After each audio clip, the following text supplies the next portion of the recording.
Hello, everyone. We're going to get started in just a minute. So we want to let everyone flow into this room so that they don't miss a moment of this greatness.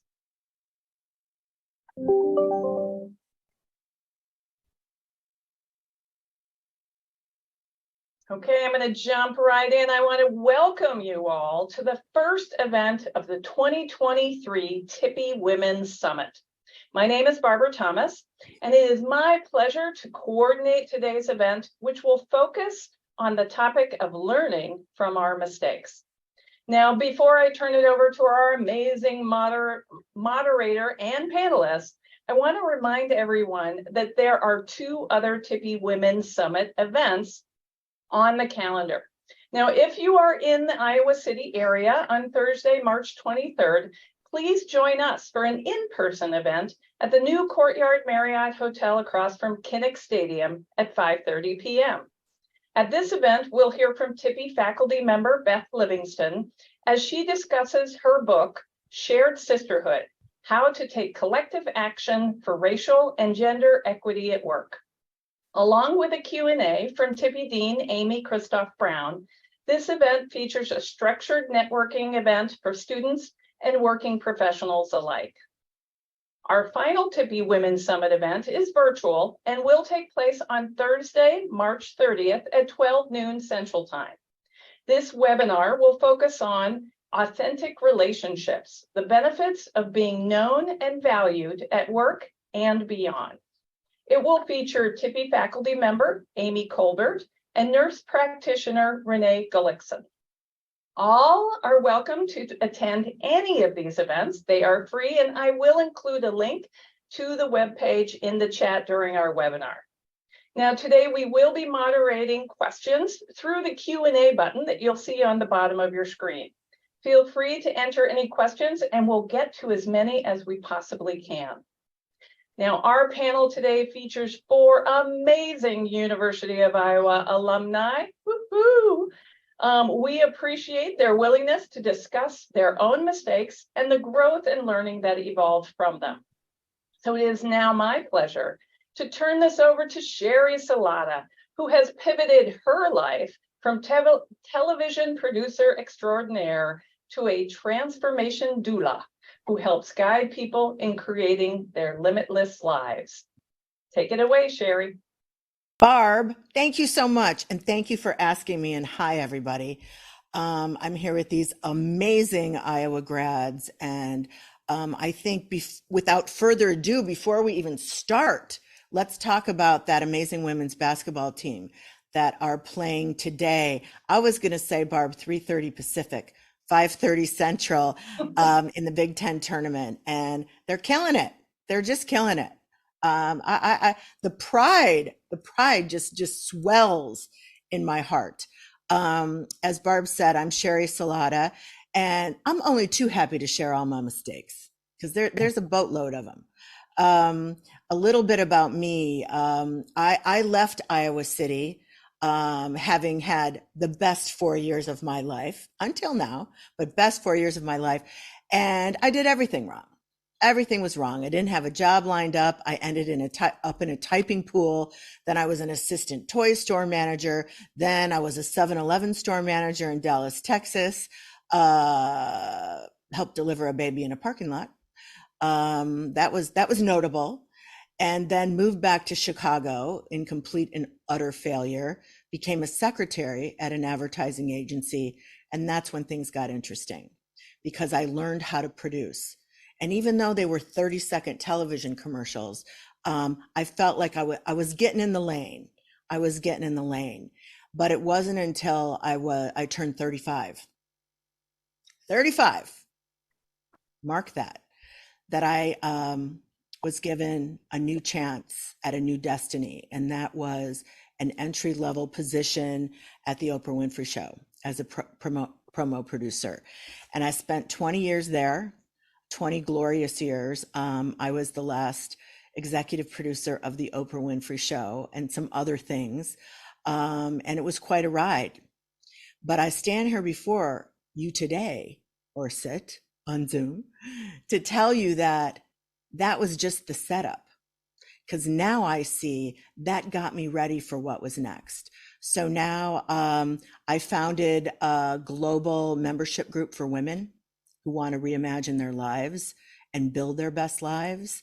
I'm an author, I'm a speaker, and I tell you, this is true. I've never been more happy, more on purpose, more in my lane ever than I am right now. So I want to introduce you to our panelists, give you the opportunity to meet them. And I'm going to start for a reason with Patricia Miller, who I invited to be on this panel. Because this is an amazing thing. This is the amazing thing about the University of Iowa. It's crazy.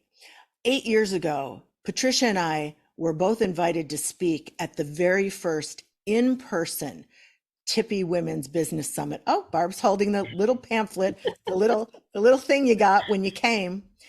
And I remember listening to Patricia speak and thinking, I want some of that. I want whatever she has. I want some of that. And we made a dinner date to meet back in Chicago. We have become soul family. We are the dearest of friends, but it all began at the Tippie Women's Business Summit. So Patricia, tell everybody a little bit about you. Thanks, Sheri. Yeah, and I remember it was like just in the starting days of this entrepreneurial roller coaster. And I'm like, I don't know if I have time to get to that. And I'm so grateful. It was one of my favorite yeses that has come so far. I'm in a third career, so I haven't followed the traditional path. I left Iowa with 2 degrees and 2 minors, curious of what was next, but unclear what I wanted to do. And found myself interested in being an activist in whatever arena I've been in. Started out in politics in England and in Hawaii, and then moved into healthcare, was with Eli Lilly for several years before running a biotech in San Diego. But 8 years ago, I decided to interject on a failure. My family's business had left. It's a factory in Chicago, and like many factories in America, left during the recession. And I was curious if American manufacturing was dead, and could I build a future factory and do it in a responsible way? So I've become a social and climate activist, and definitely find myself kicking my chin on things all the time in this, and excited to chat with each of you today. Thanks, Patricia. Hayley from Des Moines. Hayley, tell us about yourself and your journey here to this moment.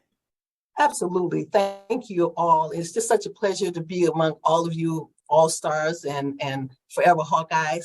I came to Iowa, actually originally from Detroit, Michigan. I did my undergraduate at Michigan State University, where I studied biology, and I came to Iowa for dental school. And the University of Iowa just embraced me. And I too received 2 degrees from Iowa.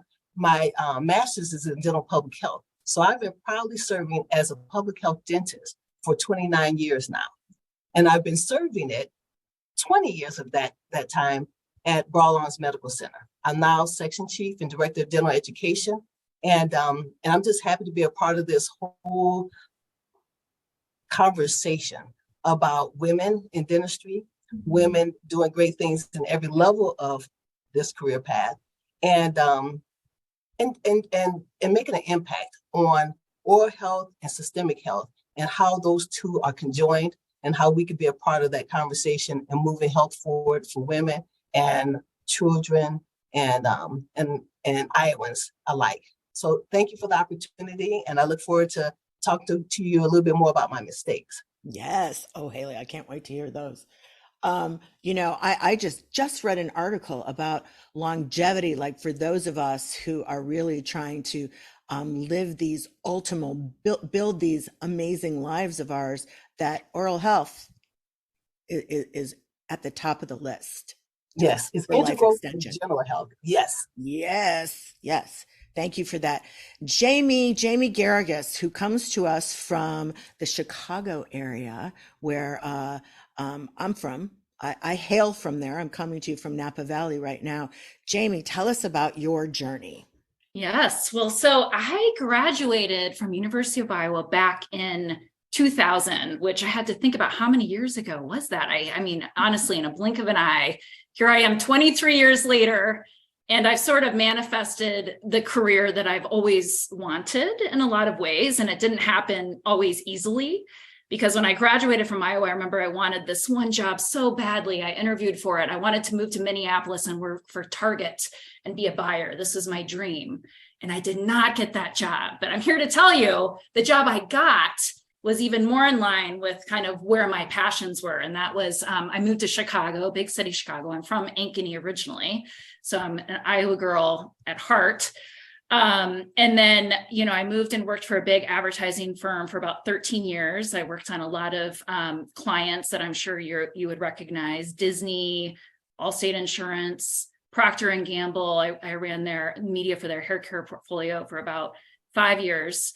And then I took the plunge and went client side. So I've also been part of not only the agency world, but also big corporate CPG world. I worked internally at 2 large CPG companies based in the Chicago area, where my responsibilities and my focus throughout my career has largely been media planning, media investment. So managing a large media budget for companies. How do you best invest it? How do you best partner with Facebooks of the world, the Googles of the world? What's emerging? What's on the scene?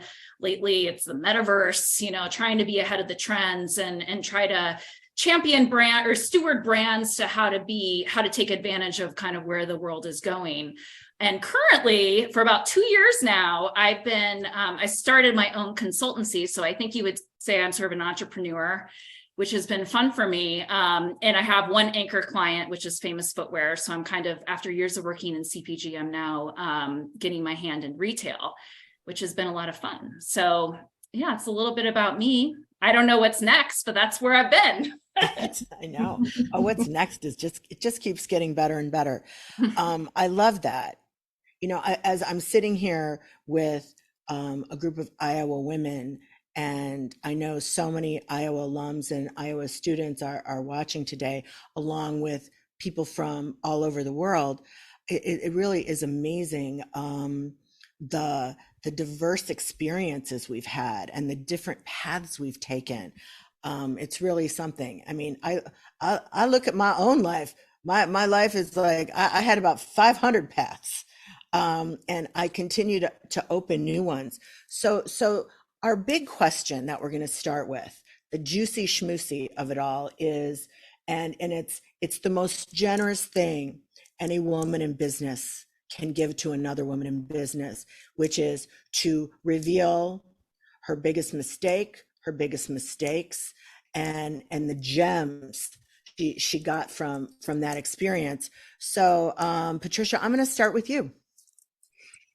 Perfect. Well, and it's interesting, when we look back, where those mistakes are now some of the greatest gifts.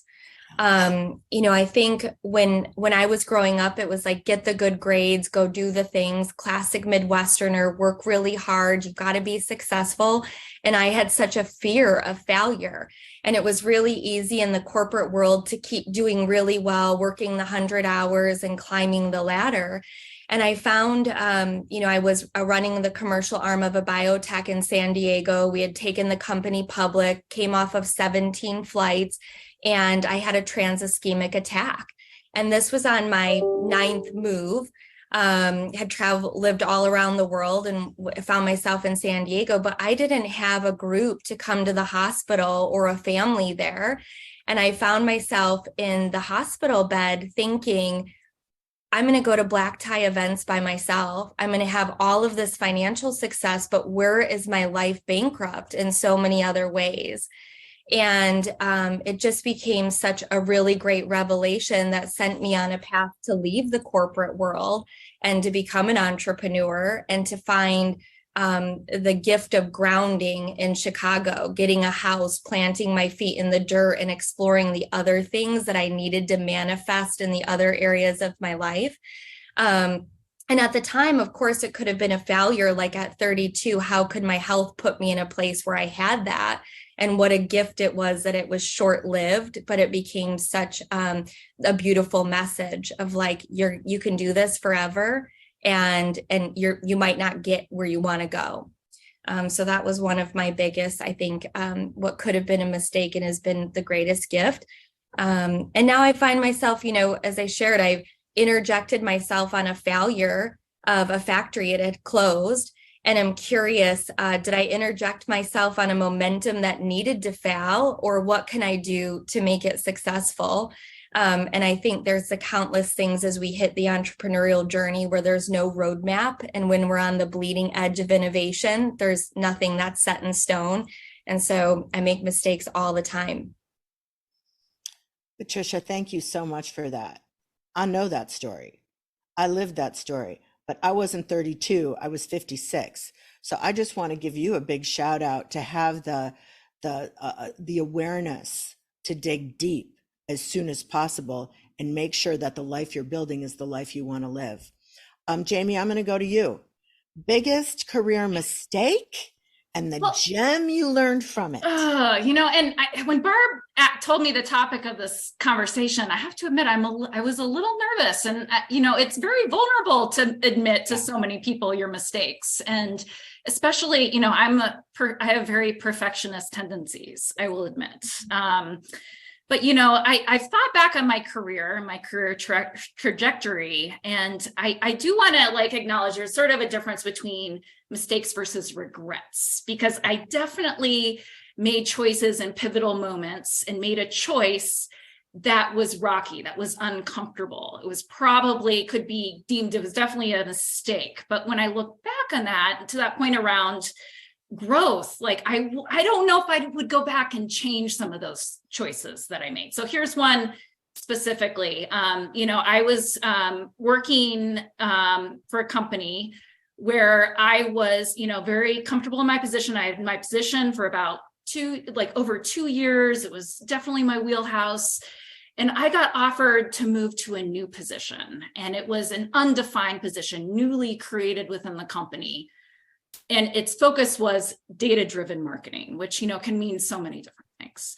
And I really thought about this. I was like, well, I could stay where I'm comfortable and continue to do this thing, that I have so many years of experience in, or I can take this sort of lateral move to something, within the realm, but that would grow me in a lot of new areas. And I think it was very ambiguous what the company wanted this role to be, so much so I actually wrote the job description, and I had a very supportive boss. So I sold it into my boss at the time. And she was like, great, I know you can do this. You go do it. And I said, okay. So I took the plunge. That supportive boss soon left the company. I think it was probably a month later where she announced she was leaving. And I kind of got, stuck in this vulnerable spot, this not defined position. I don't think the management really knew what they wanted out of it.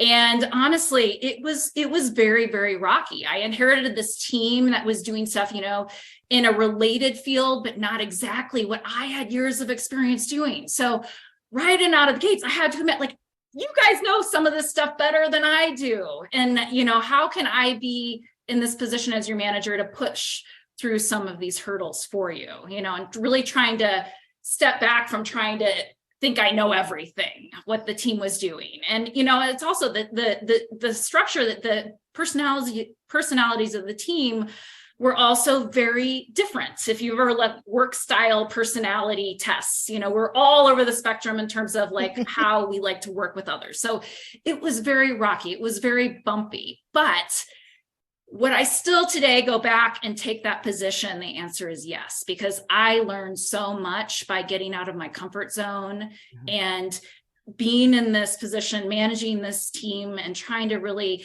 help them add value to the organization. I mean, I did learn so much from it, but was it comfortable? No.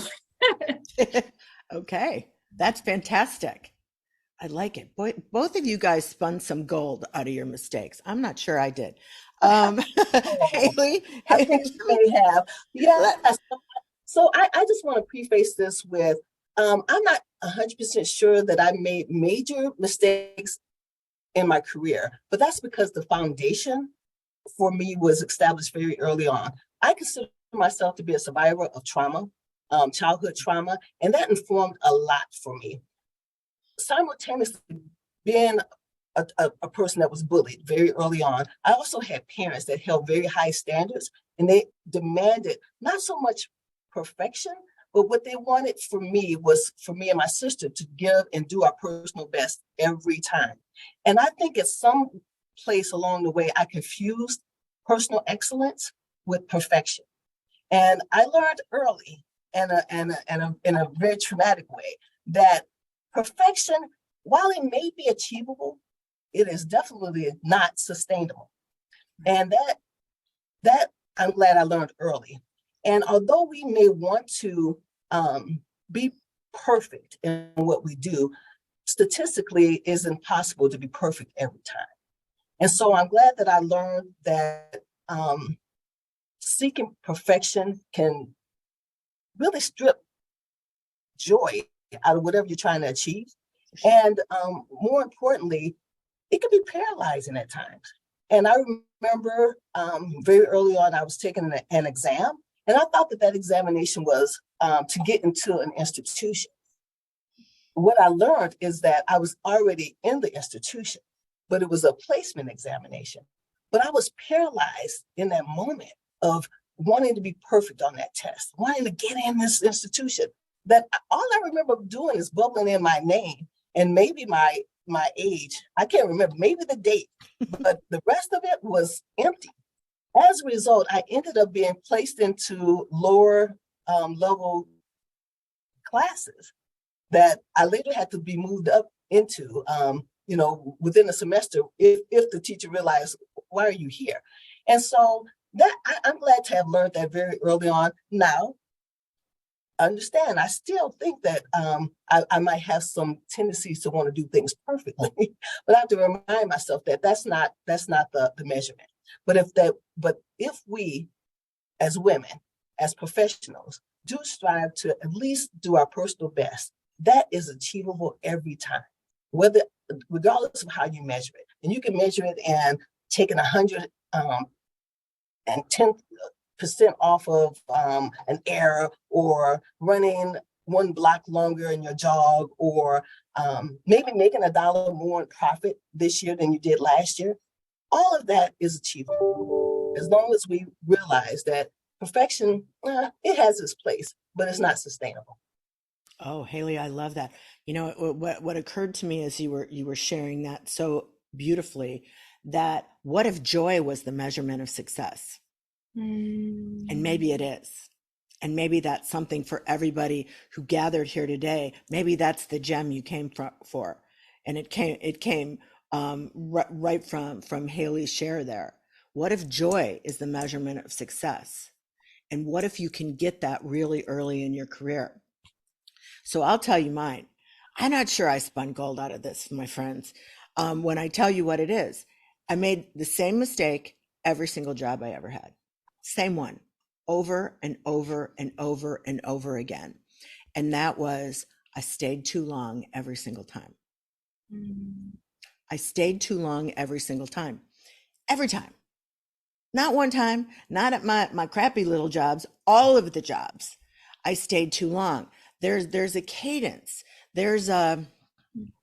We aren't in the patriarchal prehistoric days where you sign up for a company and you just gut it out till you get that gold watch and that cake and cup of punch. You know, that's a completely different world that doesn't exist anymore. Now, in this new earth, this exciting new way of being in business that is just changing by leaps and bounds every month. It's what feels good. Are you following your light? What feels good? So really, when I realized this big mistake that I'd made every single time, every single job, I really had to do some soul searching. Like, why do you do that? Well, I'm from the Midwest. It's a little bit of that old Midwestern loyalty, that little old fashioned work hard, bring your lunch pail, bleed from your veins, little bit of that. But what I had done is I used misery as a sign it was time to go. So when I was so miserable, I'm like, I can't do one more day. I gotta quit. That's what my career plan looked like. I am so unhappy. I gotta quit. Done. 2 weeks notice. And what I realized is by doing that, by letting misery be my signal that it's time to evolve, I had made misery my compass, meaning I was always going to end up miserable, because that was my compass. I'm not going to grow or evolve until I'm miserable. And it was a pattern I could not break. I could not break it. I thought I was breaking it. I could not break it. And Jaime, you were talking about regrets. I listen, when I'm speaking at things, I often hear people say they have no regrets because blah, blah, blah. I got a million regrets. And there's a lot of things I would do differently. I mean, they don't paralyze me. I'm not like beating myself up about it, but I have a knowing now that following that light, that what feels good, letting yourself evolve and grow. And if you're working if you're on a career path, if you're not an entrepreneur quite yet, you got to keep looking for the signs that it's time to jump. It's time. What's my next challenge? What's my next thing? What's my next opportunity? And that was just something I couldn't. I was struggling with worthiness. So I wasn't looking for my light. I was just trying to like be the best one, stay working, keep my job, get a raise, get a really good review, not even considering like, what do I want to become? What am I being? Where am I going? So I'm so excited. A question has come in. So you guys, you can ask questions at Q&A. I just said you guys, that's so Midwestern. All right, I'm also looking at the chat so I can keep up with that. I'm going to go to some questions. The first one is, how do you deal with compassion fatigue? And how do you decide when it's the right time to switch the field? Who wants to take that? I don't think I've ever had compassion fatigue. What do you mean by that? I know. Compassion fatigue. You mean where you're having compassion for your irritating coworkers? Oh, no. You're talking about when you're in a service industry? I need more info. Give me a little bit more info on that one. Here's one for Haley. I'm a college student at Iowa who has a tendency for things to be perfect. How do you suggest going about making those measures as I start looking for my internship and job opportunities before I go out into the workplace?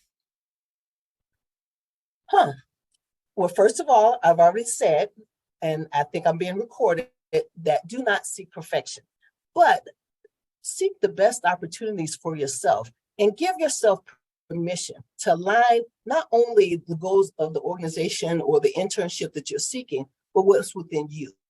Remember, you are trying to live a purposeful life.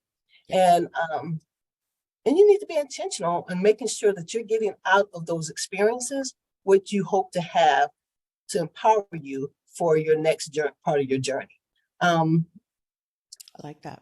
I also think that, do really double down on the research. I had an experience where it was sort of like an internship, or maybe my first job after I finished my graduate work. And I didn't vet that opportunity as well as I should have. It looked amazing on paper. But once I got there, I realized that the director of the program did not share the same vision that I did, not only for me, but for patient care. And I thought I can do like Sheri mentioned with Midwest values, that I could just hunker down and I can power through it and I can overcome it. And it was taking so much out of me to the place where I found myself held up in the hospital library, crying my eyes out, wondering where I went wrong. So again, I just would encourage you to put aside perfection, but give yourself permission to ask yourself what it is that I truly want out of my next opportunity. and to make sure that that opportunity will provide it. Awesome. And That's vet. great.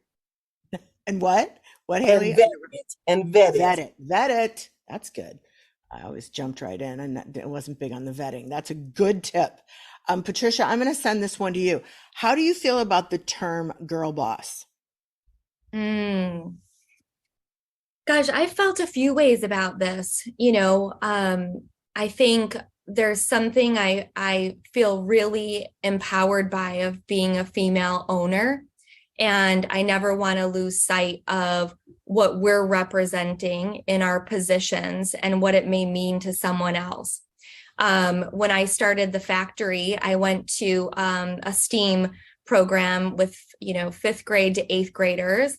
And one of the girls wrote me a note after and said, I loved seeing a girl boss, you as a girl boss, because I want to be a girl boss when I grow up.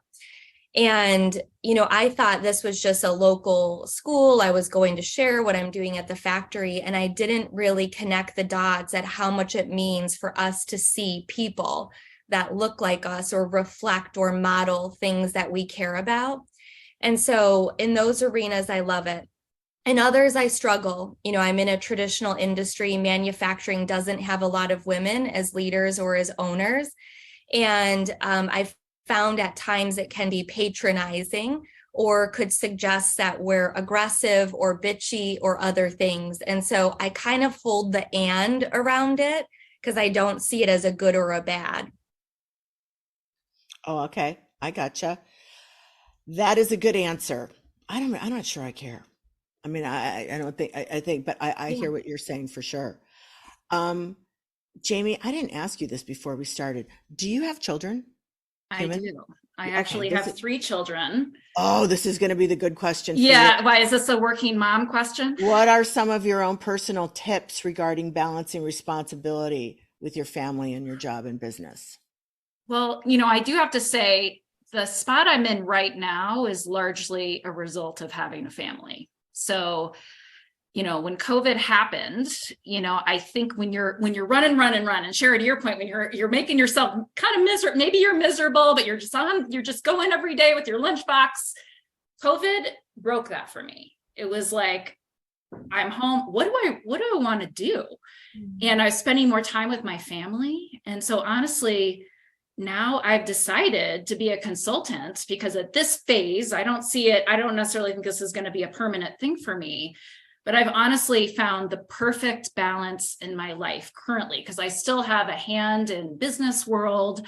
I'm actually in a lot of ways have a broader view of the business world because I'm not as much executing on a day-to-day. I'm what's going on around me? Like, what are the bigger trends? What's happening? Just taking it all in on a daily basis. But, I have some funny working mother stories. I remember, I can't tell you how many times I've been running through airports or train stations trying to get that parent-teacher conference in time. Or I remember one story, I got invited to go to Cannes, which is an amazing opportunity in the industry. It's an advertising festival.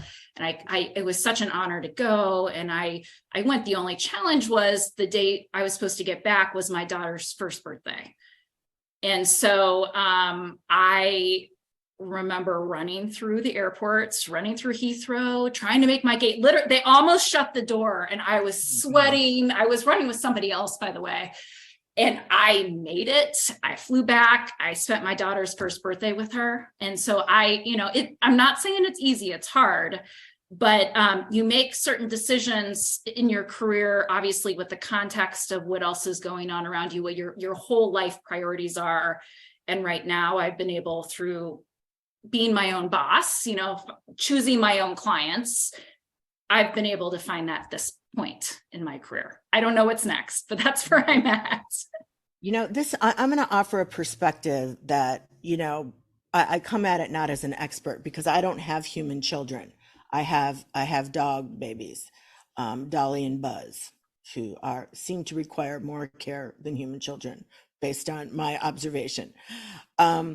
But I used to get asked all the time. So executive producing TV, a daily TV show is crazy pants. I mean, those days, it was like they never ended. They never ended. So when I would go out and speak to groups and we'd do a Q&A and people would say, kind of like this, how do you handle work-life balance? And I remember I always felt such shame around that because I'm like, well, I'm not handling it. You know, I work about 100 hours a week and, you know, I haven't been on a date in 3 months. And, you know, I've just felt like such a failure about that until I had this epiphany, just like right on stage one point that, you know what, I'm not sure I believe in that. I'm not sure I believe in work-life balance. I'm not sure that's a concept I want to measure myself against. I think how I want to live is I want to look at my life as a landscape and flow my attention to the areas of my life as I choose. And I'm not trying to get all the cups measured with the same amount of water. But at certain times of my life, it's this. Certain times of my life, it's this. And I will make those choices. But I'm not going to beat myself up about a metaphor or, you know, some words, a lexicon that really is just used to shame women. Mm-hmm. Nobody's asking men about work-life balance. I'm just going to tell you. And nor did they for about 30 years. Maybe they're starting to now. But, and as I said, what work looks like is changing so rapidly, but I that's what I do for myself now in my older years, in my wisdom. I don't let what somebody else says. That doesn't get to be the decider for me. That is not how I measure myself. So if you find something that's just making you feel bad all the time, I would say these two very powerful words. Who says? Mm-hmm. Who says?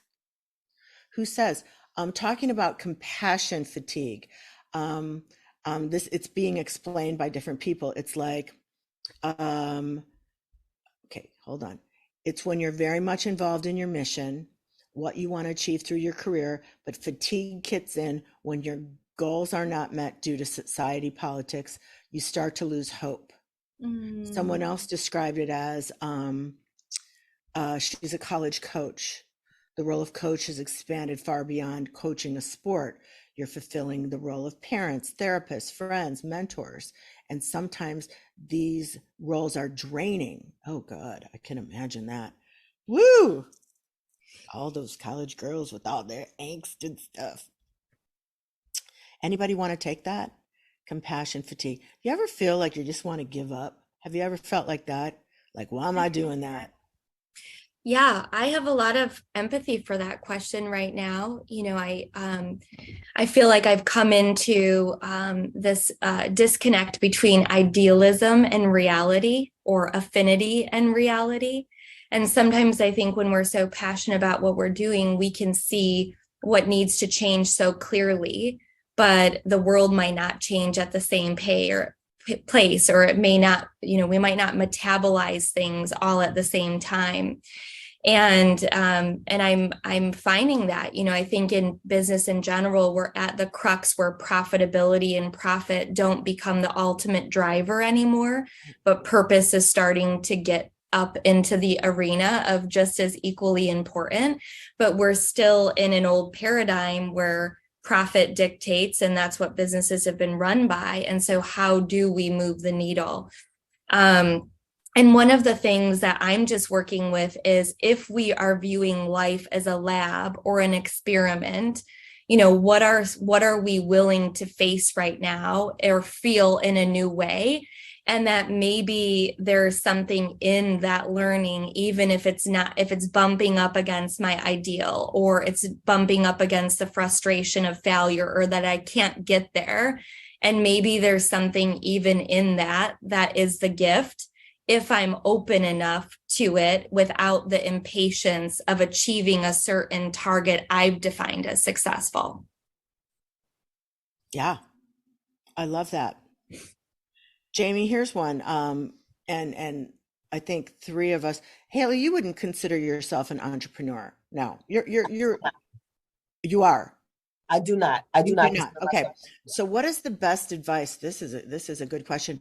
How to switch from an employee mindset to an entrepreneur business owner mindset?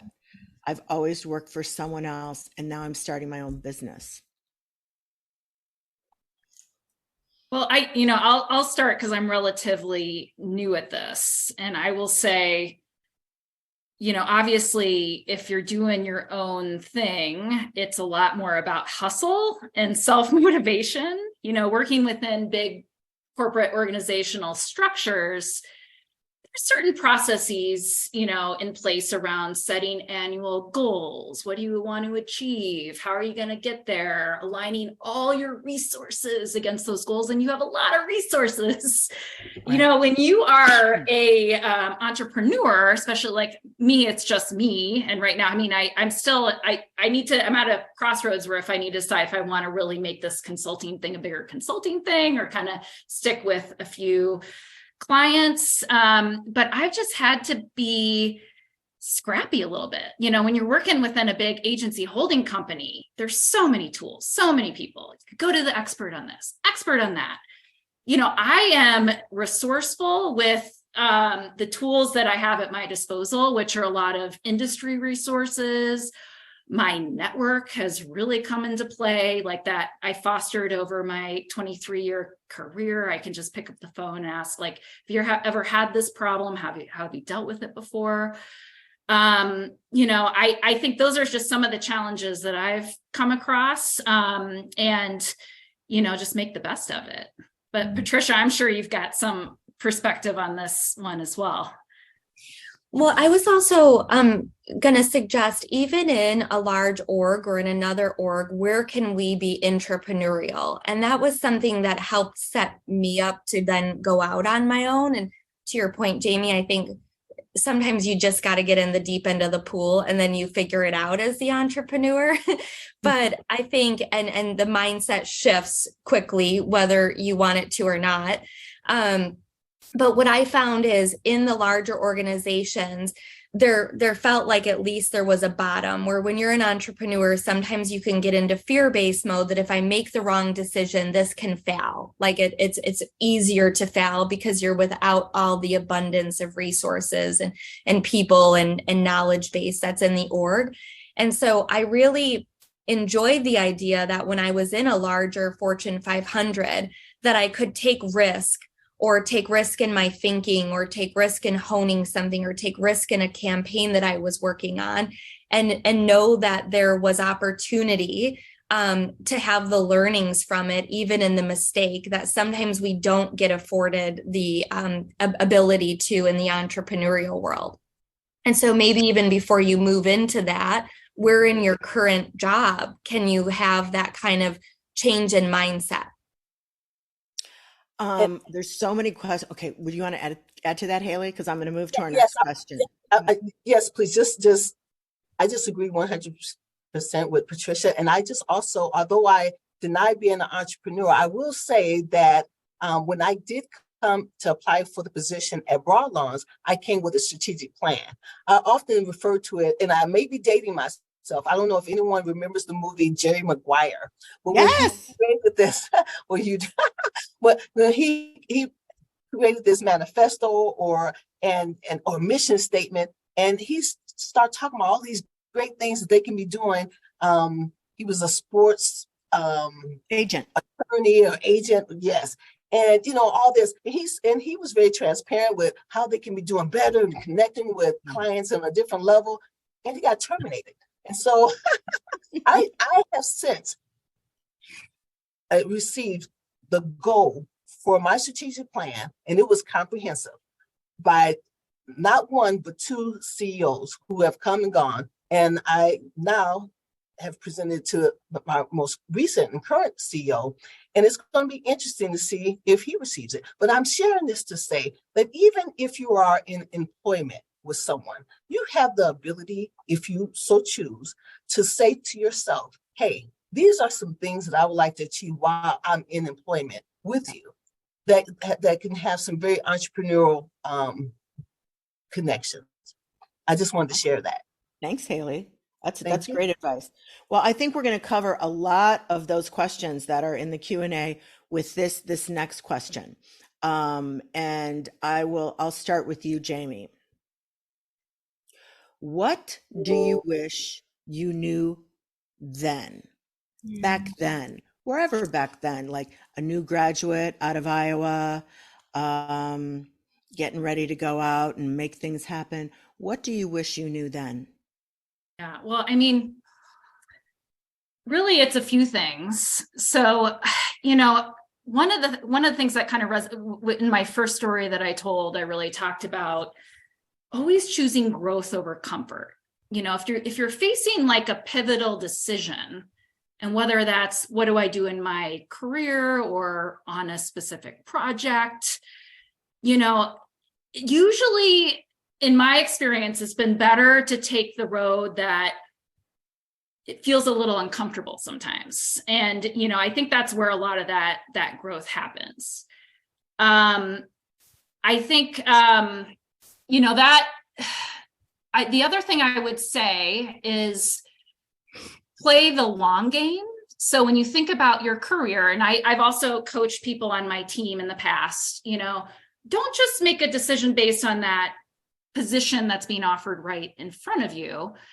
But, I've had people on my team that have taken a step down in a role. They might have been a manager and they took an associate manager role because they wanted to go from maybe digital marketing to brand management without an MBA. So it was a completely kind of different area. And so they said, you know what, maybe I'm going to take a level down and role, but I'm playing the long game here and choosing, how a different kind of path that I want to go on. And the last thing is really go where this is a hockey reference, go where the puck is going. Like what are the new things kind of emerging? Because, in my career in digital media, it was like these new little startups, Facebook, what's this? Or Pinterest, what's that? Snap, now TikTok. It's sort of like, these new things. And digital media was so new when I started in 2000. And there was kind of this separate group within Starcom sprung up called Digital IP.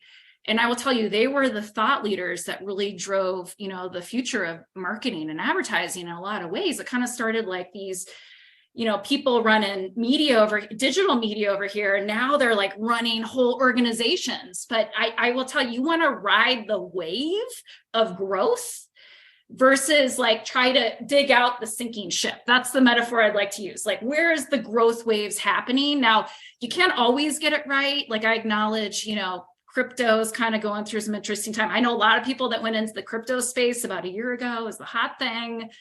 Now they're back to their original positions. But it served me well in just thinking about like, where's that puck going? How can I get ahead of it?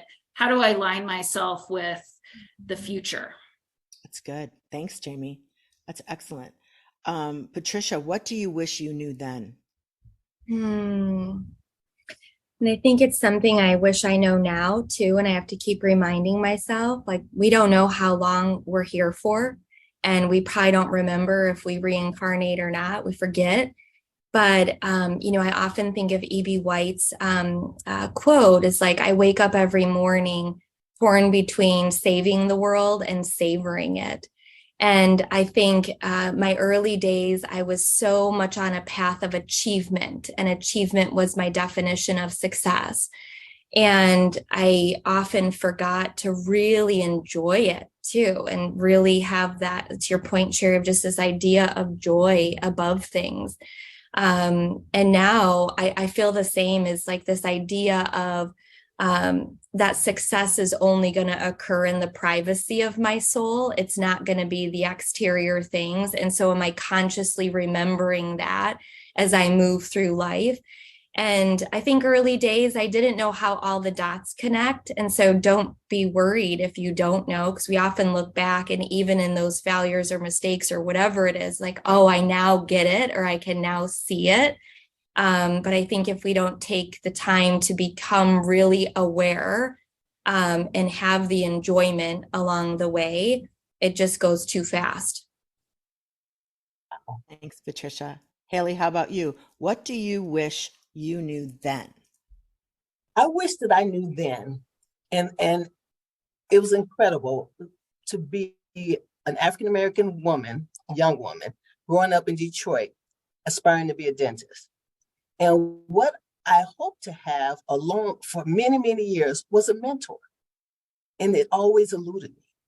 But I wish I learned earlier that I did not necessarily have to have one person take me under her wing or his wing, but rather at every place that I had opportunity to be in, to identify someone in that space that I wanted to learn and glean something from. Whether they gave that to me directly or I received it indirectly, that I would take note of it and I would embrace it. And I would decide, is this something I'm going to put in my armamentarium and use it for later?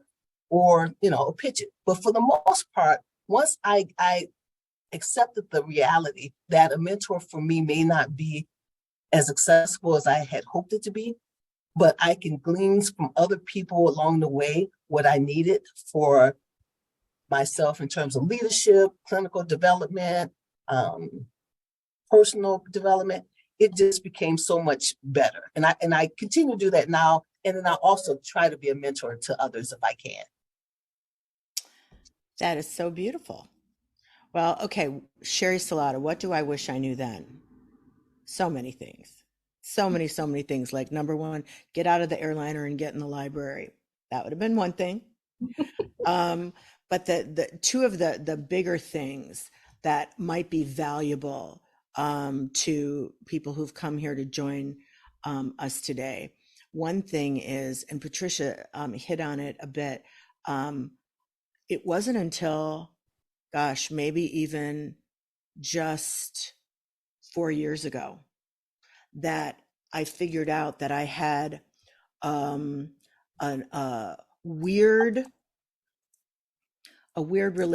had formed a weird relationship between achievement and worthiness. And I thought they were related, and I thought they were the same.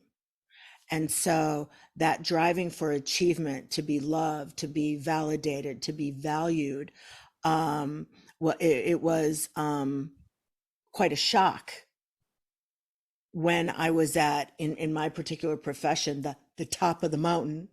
And I was like, well, I don't feel any better than I felt, because it's not the same thing. Achievement and worthiness is not the same thing. You're worthy because you're here. You don't have to prove that to anybody. And achievement is not, you are love. You offer it, you receive it, you are love. You don't have to achieve anything to be lovable or to receive love.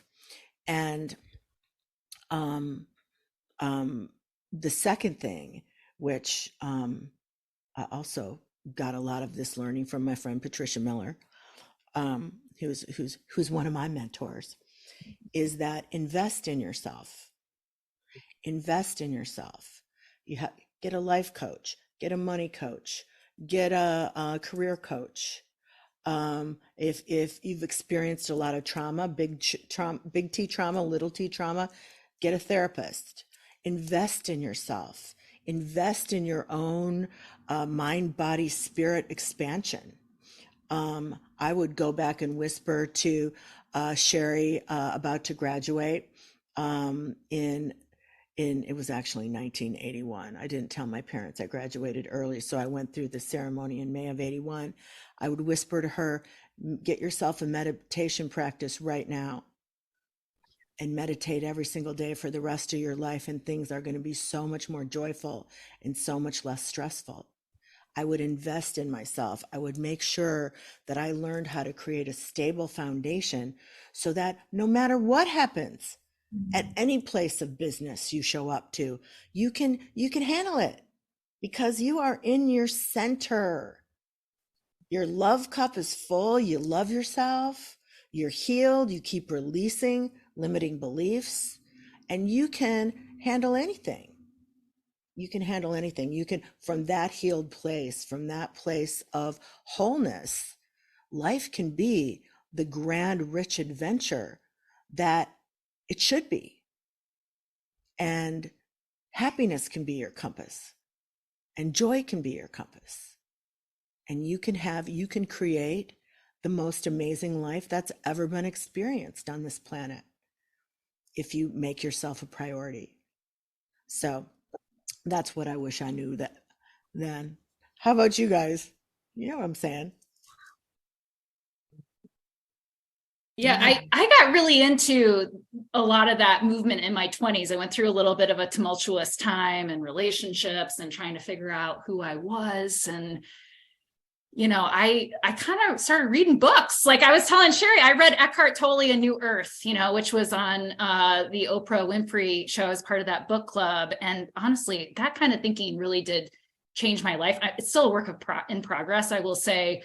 Managing work and 3 kids, I don't always I feel like I need to prioritize more of that in my life. I'm a big yoga practitioner and I do meditation on occasion, not a daily practice, but truly when you kind of take it out of yourself and your ego and think about it in a much broader perspective, it does ground you. It does put things in perspective. It's like you zoom out on yourself, you zoom out on your own problems and they feel a lot smaller. Patricia, when did you start working with coaches? Were you like 18? Yeah. Yeah. And some of that was a catalyst just from my childhood. I grew up with trauma and I wanted to figure myself out. I wanted to understand myself. So it was such a great gift. I think a lot of us that grow up in less than ideal homes or childhoods end up having a bigger drive to get into it earlier. But still do it, so I'm here in Texas, like I'm constantly working on personal evolution development work. That's wonderful. Hayley, one thing I want to say, I think this question is really important. So Barb, I want you to give me the time to do this. This question is coming from a woman of color. How to open up to your coworkers and bring your authentic self to work, especially at a new job, without any fear. And that question's for you, Hayley. Well, wow, without fear. Well, what I would suggest is that there's always going to be some fear in any new environment.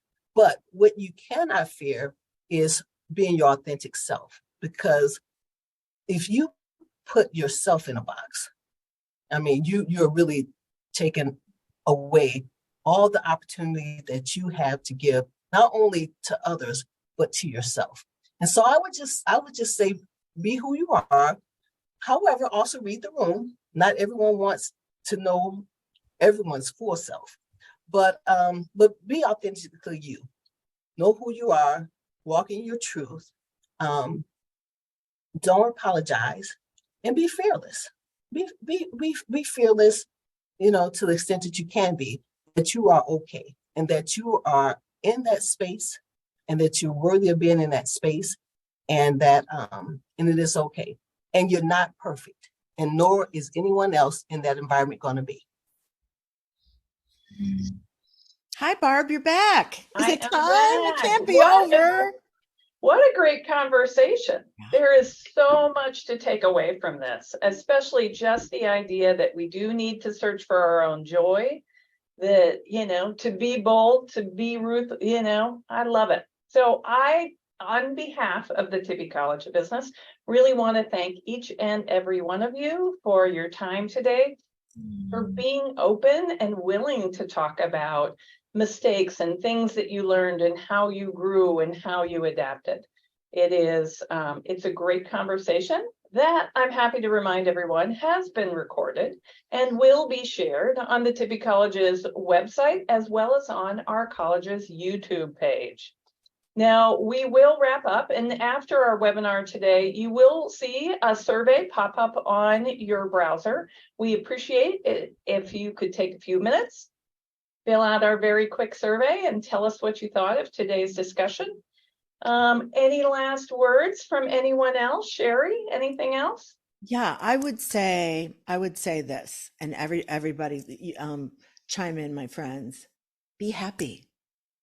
Decide you're going to be happy. Decide you're going to have an exciting, happy, joyful life, figuring out your work in the world and your mission in the world. Make that decision first before you choose what it's going to be. Exactly. Don't be afraid to ask for what you want. Any other thoughts?